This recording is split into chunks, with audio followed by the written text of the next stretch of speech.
Sa Oh. gitna. Ito yung talaga yung tumutulo. Dito mismo sa ano? Ceiling niya may tulo? Sa ilaw. Kaya napapansin namin mo. Delikado pa naman kasi may wire yan eh. Oo.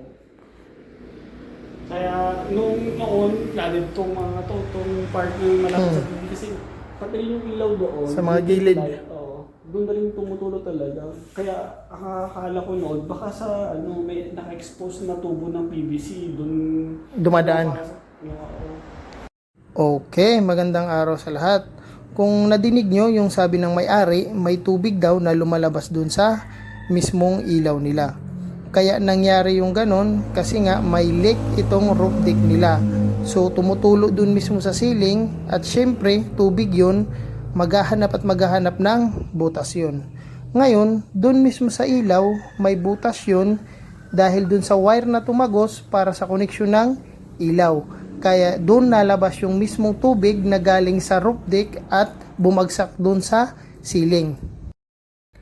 Okay, so umakyat nga ako dito sa roof deck at sabi nung may-ari, nag-start na daw sila mag-apply ng waterproofing, natigil lang kasi nga umulan. Pero napansin ko dito sa gawa nila, medyo hindi maganda yung preparasyon ng surface. So maraming matutulis na portion at maraming bako-bako na sana ay inayos muna bago ma-applyan. Okay, so cementitious nga yung ginamit nilang waterproofing dito sa flooring at polyurethane membrane naman dito sa gutter. Sabi ko sa kanya, yung cementitious hindi yan nakadesign para ma-expose sa araw. Sa katagalan ng panahon, nanipis yun at nagkakrak. Mas lalo dito sa flooring na in-apply mo na laging naaapakan, so madadamage talaga yung surface niya. Kaya mas maganda, sabi ko sa kanya, kung may budget siya, mai-tiles niya na rin sana para kahit papano may protection yung surface ng waterproofing niya at permanenteng solusyon na yun sa leak ng roof deck niya.